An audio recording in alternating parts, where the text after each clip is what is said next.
Hello, I'm Marcia Pruzan.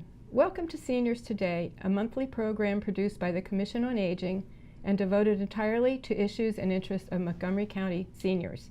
This month we learn about transportation resources for seniors and about this year's Heritage Days celebration. But first, elder abuse can happen in many ways: physical abuse, scams, and more often financial abuse. My first guest has been on the show before. He is a strong advocate for the rights and protection of seniors.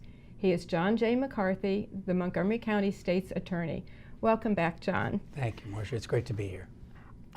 Tell me something. I understand that there is a Elder Abuse Awareness Day coming up. Can you tell us about that? Yeah, each year, as part of sort of a worldwide celebration and awareness campaign to educate seniors, both in the United States and around the world, about the different dangers of being victimized in various crimes, we hold here a World Elder Abuse celebration. This year, it's on June the 14th.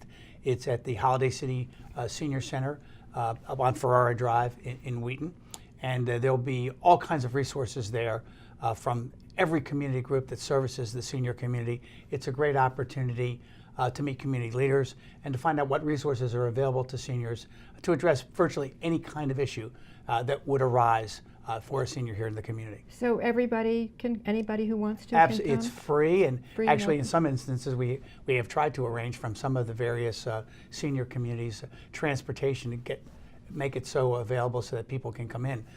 Kathy Greenlee was ahead of, in the Obama administration, was ahead of, she was a cabinet member for seniors. She said the best programs she ever saw in the United States were the two that we had here in Montgomery County, standing room only. So we're very proud of what we do. We're very proud of the product, and I think that anybody comes out, we have some food and some other kinds of things to keep you going during the course of the day, but great community resources. I think you'll have a wonderful day if you come out to join us on that occasion. Wonderful.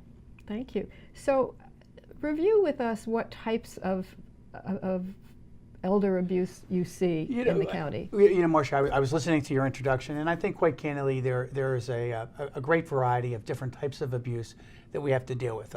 There is the greatest category in terms of numbers are the financial crimes that are financial abuses and scams that are targeted against seniors. But we also have neglect. We have physical abuse. We do in fact have sexual abuse. I would say that fraud and financial crimes are by far the greatest category. Sadly, we have had an increase in some of the physical abuse cases against seniors as well. And one of the things that's wonderful about the support of the County Council and the County Executive on these issues is we've been able to expand the number of people that we have that are investigators, people that would go out into the community that are educators about these issues. And we also have been able to expand and train more attorneys to handle these cases because the caseloads in both categories have risen. And you have established a new unit, right, in the State's Attorney's Office to look at this. Do you want to tell us about that? Yes, and we've done it over the last couple of years. And essentially there are two great categories of crimes where we have specially trained investigators, victim witness coordinators, and attorneys to look at some of these crimes that are perpetrated against seniors. Again, I mentioned financial crimes. That's the greatest category.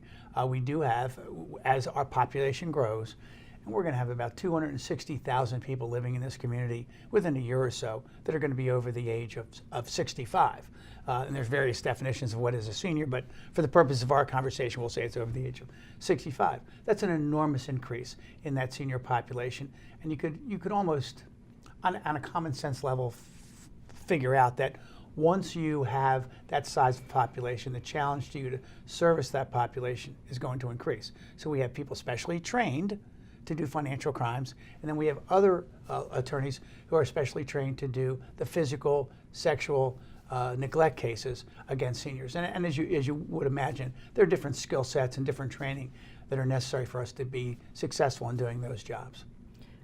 Some of our viewers, I know, and you know that it's not a new law, but some of our viewers may not know that there's a law that banks have a responsibility to look for financial abuse. We talked about this before we Yes. went on the air. Senator Rona Kramer, a couple of years ago, she's now the head of the Division of Aging for the current governor, Governor Hogan. She had a law passed that she wrote and drafted that indicated that financial institutions, banks, savings and loans, who see suspicious activities taking place, maybe right there in their lobbies, where they see somebody coming in with the same senior taking $1,000, $2,000, $3,000, they are obligated to report that to local authorities as a suspicious activity. It's a great law, it's a great tool, because one of the sad things that I know you're aware of and I am well aware of is that when a crime is committed against a senior in the community, only about 4 out of 100 victims actually raise their hand and say, I was a victim. Most of the time when we learn about a crime, whether it's a financial crime or a physical or a sexual offense against a senior, it's because another member of the community, a neighbor who's watching after them, another family member, sees something suspicious. Now we've added the banking institutions based on the law that you're talking about, and they have an obligation to report that, and we can get in there, hopefully, to save somebody from financial ruin, which often we see happens in these cases. So what are the other sort of hot problems and scams and abuses you see going on right now? Well, we just came out, and we still have some of this residual stuff. I've been talking to senior, matter of fact, you've been in some of my classes, so I know this. But we go out and we talk to senior groups, particularly in the spring during tax time. Because I will tell you, how many people are listening to this right now have gotten the robocall from someone pretending to be the IRS and you owe some back taxes, and they're trying to get you to give them a credit card number or something like that. That's very, very prevalent, still going on. We're not that removed from tax time. There also is another thing that happens here every spring, and we call it the woodchuck scam. What that basically is, it's a sort of a band of gypsy kind of home improvement / yard people that go through an area, not because they're providing a service of any value, but they're looking basically to target particularly senior members of the community doing shoddy work, work that they're not qualified to do, or just grossly overcharging for things like repairs on a roof patch where somebody says you've lost 2 shingles and I'm going to charge you $5,000 to fix those shingles, or trimming a bush. So we call them woodchucks. It's just a term of art, but it basically it sort of happens every spring. We see a group of individuals who will come through this area, particularly looking to target seniors. And look, somebody knocks on your door unsolicited and tries to sell you a service or a product that you're not even sure you necessarily needed. Stop. Find out who these people are. Ask them to go away. Check the Better Business Bureau, because I will tell you that's part of our job now is education and trying to prevent people from being victims.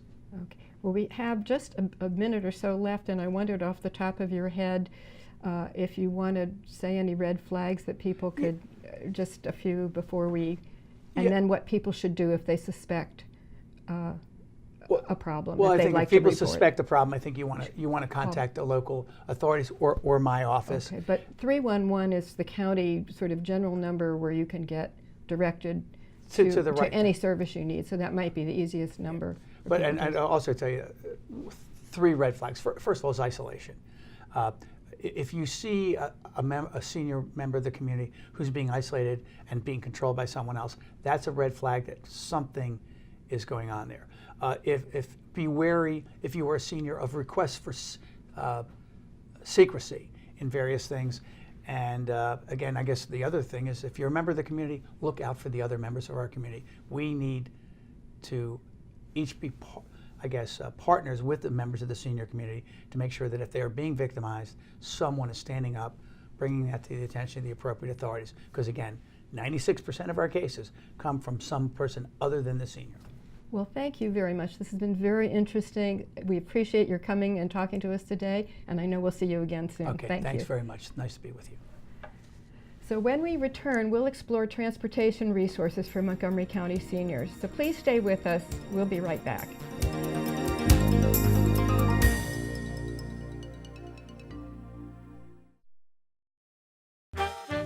Did you know there are more than 10,000 county government phone numbers? But there's only one number you need to remember for non-emergency calls, 311. MC 311 is Montgomery County government's online telephone information system. Need information? Have a problem or complaint? Trying to locate a county government facility? Call 311. The call center is open Monday through Friday, 7 a.m. to 7 p.m. The website is available 24 hours a day, 7 days a week. The next 30 seconds can save you a lot of money. Just do your laundry in cold and stick to full loads.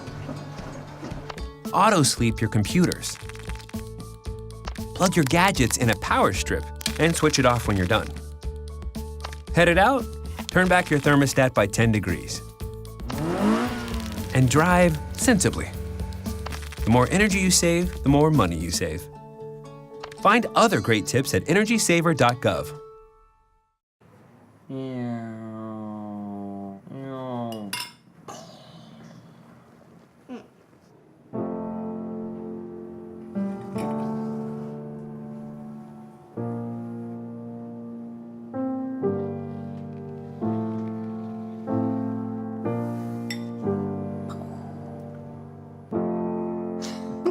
Visit aarp.org/caregiving for information on how to provide even better care for the person who wants to care of you.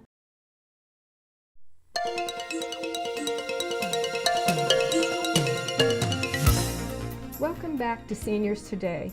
One of the most important issues the Commission on Aging and our county government has had to deal with over the years is transportation, particularly for seniors and those of us who can no longer drive. Joining me to tell us about some of the transportation options the county is implementing to address this issue is Sean Brennan, Program Manager of Mobility and Transportation for Montgomery County's Aging and Disability Services. Welcome back, Sean. Thank you. It's good to have you here. We all know that most people in the county, regardless of their age, want to go where they want to go when they want to get there. What do you see as the best option for people who are still driving, who are maybe getting older and still driving, for staying safe? Okay, so there's a lot of questions there. I mean, Okay. a lot of issues with that. Staying safe as a driver. As a driver. And also looking at safe alternatives to driving. You know, those are two big topics. First of all, I think we're really fortunate, and there are so many resources for learning how to be alert to changes in your driving ability based on age, and then learning how to accommodate for them. We have AARP as a big supporter of safe driving classes in the county, for example. Very easy to find a class either offered at a library or a senior center or another community location in Montgomery County. So that is one great way to brush up on the driving rules, learn some strategies for accommodating for changes that happen with aging. Just be humble enough to say, okay, if I'm going to stay on the road as long, I have to take some responsibility in making sure I'm really. So what are some of the changes that people begin to experience as we get older? Well, you know, there are many, and it's different for different people. So unfortunately, we can't say at a certain age this sort of change definitely happens. But for example, vision changes. Really, once you hit the age of 40, vision changes significantly, particularly seeing at night, adjusting to changes because of, say, a headlight, something like that, and then going back to being able to see normally. By the time you hit 55, it's a really significant change. So people need to really take care of their eyes, see the doctor yearly, make sure that their glasses, if they wear them, are helping them in all the situations where they're finding themselves behind the wheel. So if I were considering giving up my car, what are some of the alternatives that are available for me and residents of Montgomery County? What kinds of different options are there? Okay, well there are a lot of options, from things like taking the public bus to things like taxi, Uber, Lyft, to volunteer transportation. Well, people either from your neighborhood or for some other organization that serves the whole county can get you where you need to go. So it really depends on where you live. It can depend on your age, it can depend on your ability, it can depend on your income. So because it's actually not as, quick and easy, everybody has X option once they don't drive, the county created a program called Connect a Ride. It's been around actually over 20 years. So Jewish Council for the Aging runs the program for the county, and people can call and get individualized advice about what the programs are that would best meet their needs, depending on where they live and where they want to go, if they need any kind of assistance, if they need an accessible vehicle. All these factors can be taken into account, and then the folks at Connect a Ride can make recommendations about, okay, here are the programs you want to apply for or take advantage of. Some don't require any application, and others, it's a little bit of a process. So some of them might be income-based and others may be available to everyone, is that correct? Exactly. So, for example, people can ride Ride-On and Metrobus free or at a significant discount. For example, Monday through Friday from 9:30 to 3, folks can just use a senior Smart Trip card to get on and off the bus as they desire. So depending on where you live, that might be a really wonderful free way to get around. All the buses are accessible, they kneel, so if people have a hard time, with those steps that can be big getting on a bus, they can lower so it's easier to hop on. So that's for everybody with minimal, eligibility other than being in Montgomery County. Then there are people. Let me interrupt and Of ask, course. where do people get a Smart Trip, a senior Smart Trip card? The quickest and easiest way is to go to the library, local library, bring, an ID, government issue ID with the birth date, and $2. And then you fill out one sheet of paper and you get a yellow senior Smart Trip card. So not only do you get that free bus travel during those hours, Monday through Friday, also on Saturday the hours are actually even extended. It's 8 to 4, I believe. So there's more time there, and then getting on Metro, even the subways, there's a discount. So there really is no reason not to take advantage of that. Okay, and what are some of the other options? So some of the other options where people factor in income is the Call and Ride program, for example. That is discounted taxi for people with disabilities and seniors 65 and over. So you call the Call and Ride program. They will ask you to provide certain documentation about your finances, and they'll determine whether or not you're eligible. Okay. It depends on the number of people in your home, so there's not one quick dollar sign that I can share with you, but it's absolutely worth looking into if folks think they might qualify. And then there are accessible taxis in the county, Well, there are some, and a couple of years ago, the county council was really putting a lot of attention on this issue, that there's some, but there are not enough, and setting goals to ideally have 100% accessible taxi fleet by 2025. Oh, wonderful. It's an area that the industry struggles with somewhat. So, for example, the county puts a fee on all the Uber and Lyft rides that take place in the county, 25 cents. And that money is put in a pot that can be tapped to help create incentives for taxi drivers to drive accessible vehicles and for companies to get accessible vehicles. And are there any other options you want to talk about? Well, one of the really exciting things is how the world of volunteer transportation is expanding. And so there's a longtime organization called the Senior Connection that serves the whole county. People over 60, there's no income eligibility, no ability or disability eligibility, but they can get rides to medical appointments. But there are these villages, small organizations that are forming, grassroots organizations. Sometimes it's a small neighborhood that folks come together and organize around. Sometimes it's larger, like a zip code.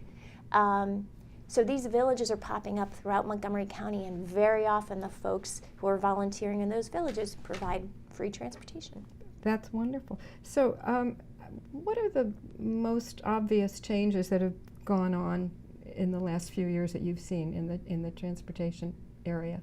Well, one of the things I haven't mentioned is for folks who have Metro Access, which is the Americans with Disabilities Act required service in the metro area. This is for people who cannot use the fixed route bus system because of their disability. They can use the Metro Access system, paratransit.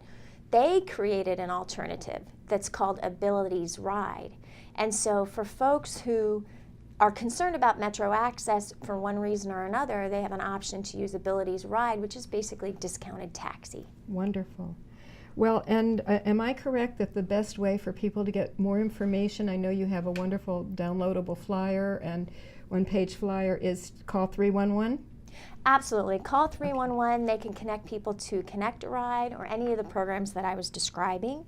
They can also Google the Transportation Network Directory, which is a very comprehensive guide to all kinds of options in the county. Sean, thank you very much for being here today. I know a lot of us are worrying about this issue and thinking about it, and you've given us a lot of great information today. Thank you. You're welcome. When we return, we'll explore the rich historical heritage of Montgomery County. So please stay with us. We'll be right back.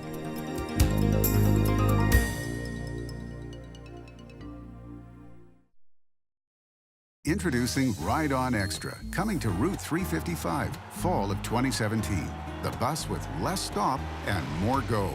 Regular Ride On service has 80 stops between Lake Forest Transit Center and the Medical Center Metro Station. Ride On Extra has 85% fewer stops. Plus, Ride On Extra is all about the extras. Free Wi-Fi, USB charging ports, real-time info displays, and runs every 10 minutes. It's Ride On Extra. Less stop, more go.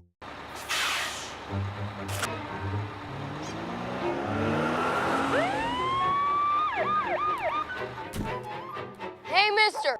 Down here. You illegally passed the stop school bus. I'm placing you in timeout. And this timeout means big fines, plus you really could have hurt somebody. That's why school buses are being equipped with video cameras to help kids like me stay safe. So respect the bus.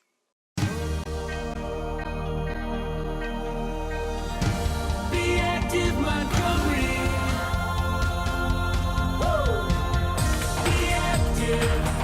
Be active, Montgomery. Be active, Montgomery.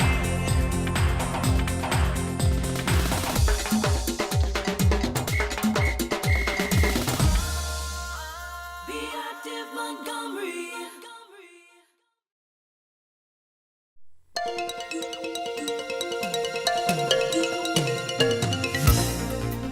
Welcome back to Seniors Today.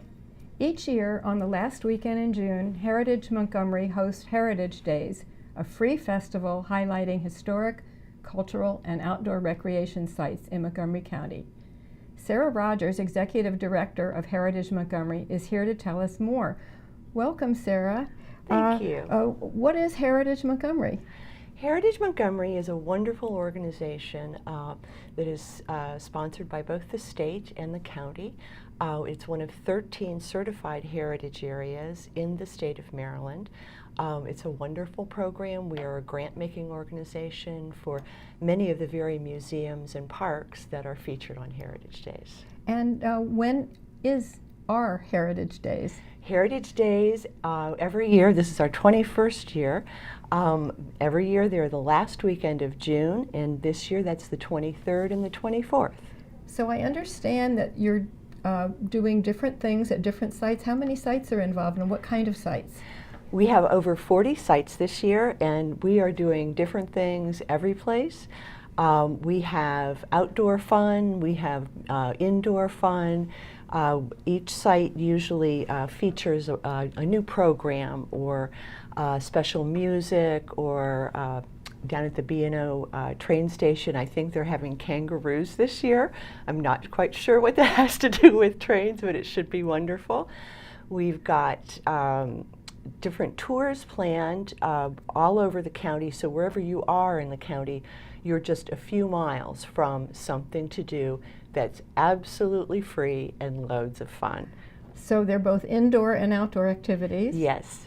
And it sounds like it'd be a great thing for grandparents to, is it for all ages or? It's for everybody, and so it's a time to pack little kids in the car and take them to their different music sites all over. We've got jazz, we've got bluegrass, we have Depression era band players, and so the kids can run around and have fun, and the grandparents can see some of our very fine museums that aren't open every day. They're open usually one weekend a month, and so this is an opportunity to really explore things you haven't seen before. Well, I explored your website, and I saw some really unusual things that I didn't even know what they were. And one of them was a museum. Do you want to tell us about that? I love to talk about the museum. So at the turn of the last century, Montgomery County had over 400 dairy farms. those are dwindling and disappearing. And this group got together, and they're in one of the old King Farm barns by the soccer fields, and their museum is all about dairy farming. And so they've got replica cows that kids can milk, wonderful things for all ages. There's a big map of the whole county locating where all the dairy farms used to be, and the kids can run around outside and play, and we can all learn stuff. That sounds amazing, and Yes. and I saw some other things I didn't even know what they were. What is carding? Carding. You've stumped me. Oh, okay. Never mind. Well, now there's carding wool. Carding wool. Yes, so a lot of our sites are historic, literally old buildings, log cabins. There's Harper's Cabin, there's the John Poole House, and they have reenactors there who show hearth cooking, who do the carding the wool. We have heirloom animals at a lot of sites too, so you can meet. You can even go out to the canal, canal, and meet the canal mules that pulled the boats up and down the canal. Different areas like Sandy Spring have loads of things open. There's the Sandy Spring Slave Museum. There's the Oddfellows Hall, which will be featuring jazz this year. Nearby is the National Trolley Museum, and Sandy Spring Museum will also be having music too, so kind of a one-stop fun shop. So if a person wants to get a brochure or look at your website like I did, Yes. And get a little more information, what is the website they should go to? So the website is www.heritagemontgomery.org. The brochure looks like this year. You can pick it up at your public libraries, at senior centers, at community centers. You can also give us a call at the office at 301-515-0753. Perfect, wonderful. Well, it sounds like there are a lot of really wonderful Lots of and choices. differing activities going on out there. So it Yes. sounds like a wonderful 2 days, and we wish you luck, and I know Thank it'll you. be great. Sarah, thank you for being here today. Well, that's it for this month's Seniors Today. Don't forget that you can access a great deal of information about county services for seniors by going to the Montgomery County website at montgomerycountymd.gov/seniors, or call the Senior Resource Line at 240-777-3000. And as always, thank you for watching Seniors Today.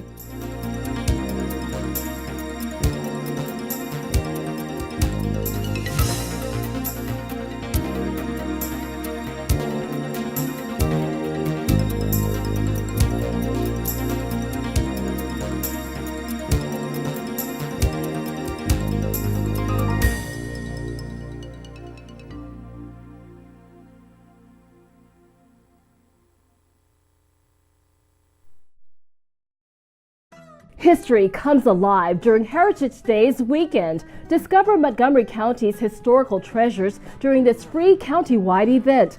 The 2-day festival offers visitors an opportunity to sample numerous sites representing the history, culture, and natural beauty of Montgomery County. So join us for Heritage Days all over Montgomery County. For more information, call 301-515-0753 or go to heritagemontgomery.org. So, I'm kind of new here, but I've noticed a trend. My human does this funny thing where she goes around and gets all my toys, and then she hides them in that basket by the door. It's like, hello, that's where you put it last time. You were the worst at hide and go seek. In Montgomery County, we have a goal to reduce waste and recycle 70% of all waste by 2020. By recycling and reducing waste, we save natural resources and make our community even better. So recycle at home, work, school, everywhere, and keep recycling going. For more information, call the Montgomery County, Maryland Division of Solid Waste Services at 311 or visit montgomerycountymd.gov/recycling. Keep it going. Recycle more now.